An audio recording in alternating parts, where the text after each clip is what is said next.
Bueno, para ir terminando el momento de las presentaciones, recordemos que después vamos a abrir a debate, y esperamos todos que haya algunas muy buenas preguntas para el panel. Espero que lo aprovechemos en serio. Finalmente va a hablar Juan José Carvajales. Lo voy a hacer, voy a leer el currículum. Es abogado y licenciado en Ciencia Política con diploma de honor, en ambos casos por la UBA, y magíster en Derecho Administrativo por la Universidad Austral. Es jefe de trabajos prácticos de Teoría General del Derecho y ayudante de Derecho Administrativo en la UBA. Se desempeña en el sector público nacional como jefe de Departamento Legal de Emprendimientos Energéticos Binacionales, Sociedad Anónima EVISA. Tiene injerencia estatal en el Estado.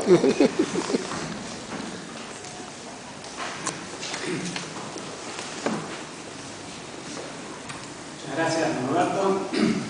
Buenas tardes a todos. Muchas gracias por haber venido en este día tan feo que nos ha tocado, lleno de cenizas y mucho frío. Y yo había tenido todo un esquema para hablar de la obra, pero les voy a abreviar el mal rato, a ver si con el vino de honor podemos levantar un poco. Y quiero rescatar dos ideas, pero antes de eso les voy a contar una anécdota para que puedan entender las palabras de los que me han precedido.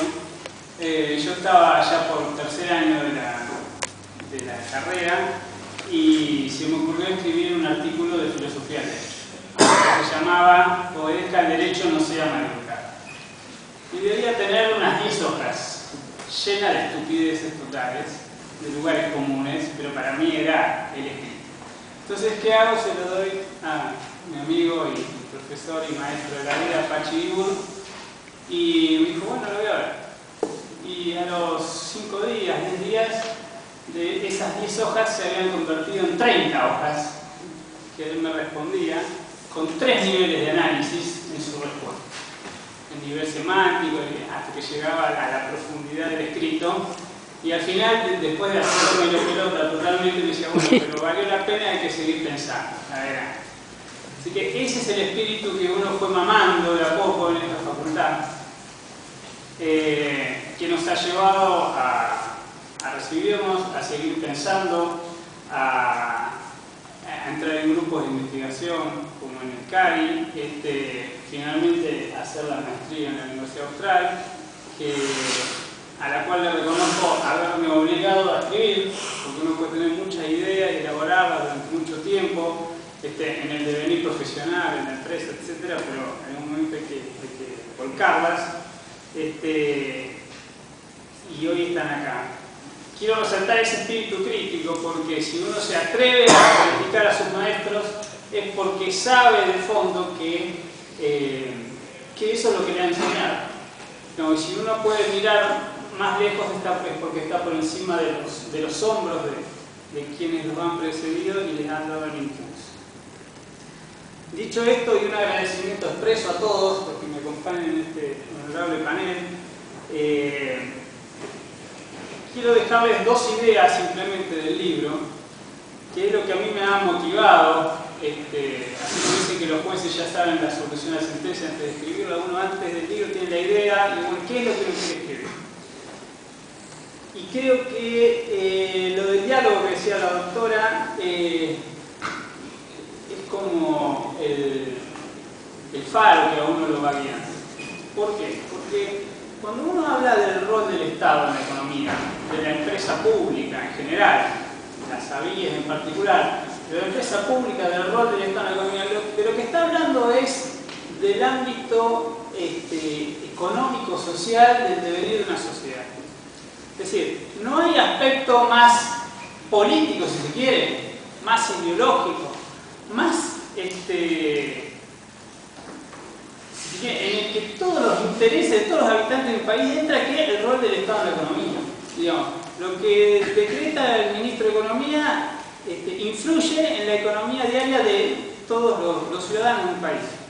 Con lo cual, como también resaltaban, ese ideario, ese norte que nos fija la política económica del país, tiene incidencia y debe ser explicitado. Es decir, ¿a dónde queremos ir? ¿Qué queremos que haga el Estado frente al mercado. ¿Cuánto Estado queremos en cada época que haya?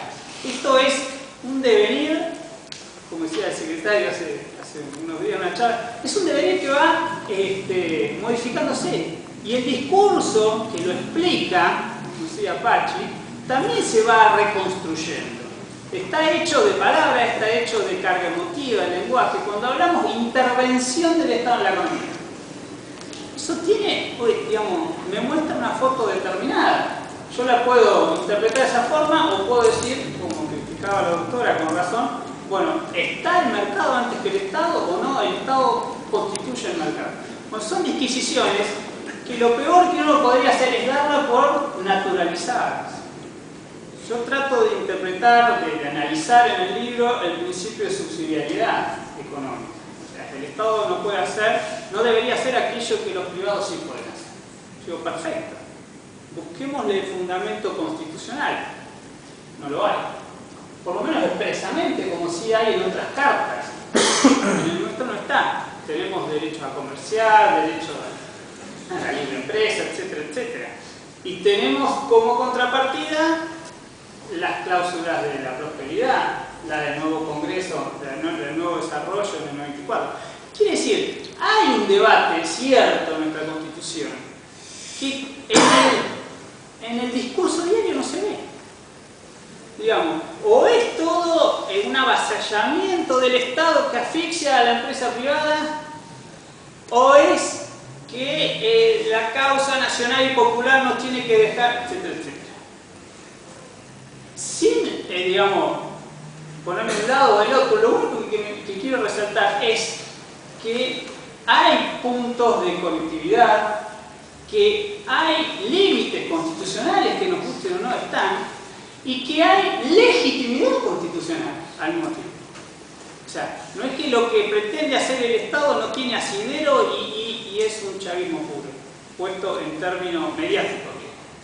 Entonces, ni un extremo ni el otro. Busquemos por dónde podemos ir con una finalidad clara. Digamos, si todo esto no nos ayuda a seguir creciendo como país, a que cada sector pueda ser beneficiado, si esto es posible, o en términos racionales, digamos, busquemos, tengamos un norte como país, sepamos a dónde queremos ir y busquemos los instrumentos. Y acá paso a la segunda parte de la cuestión, que es la más prosaica, la que me llevó de entrada al libro. Lo otro fue contexto, me digo, bueno, pero vamos a buscar el fundamento constitucional, el fundamento filosófico, ideológico, etc. La herramienta es la empresa pública. Cuando me pongo a estudiar la empresa pública, tengo tradición familiar en ella, tengo historia, mi propia historia en una empresa del Estado, veo que tiene un devenir que lleva ya unos 60 años más. Entonces yo digo, ¿por qué tenemos empresas públicas? ¿Para qué las queremos? ¿Para qué las hemos creado las empresas públicas? Entonces, bueno, hay intereses públicos, del bienestar general, etc. ¿Y por qué las hacemos con un régimen cada vez más cercano al derecho privado? Si uno ve la evolución, llegando a las ABIE, que son sociedades anónimas, ¿cuál es el fundamento? Que sean más ágiles, que puedan lidiar en el mercado como uno más. ¿Por qué los hace? Entonces, mi conclusión es que la empresa pública está en una situación de desconfort permanente, está tensionada entre una idea pura de Estado, de administración central, y una empresa privada, como lo que supuestamente su forma es, su forma y objeto. Tenemos forma y objeto privado y tenemos la constitución por un acto público, tenemos finalidades públicas, tenemos controles públicos, etc. Entonces estamos ahí en el medio. Y yo digo, al fin y al cabo,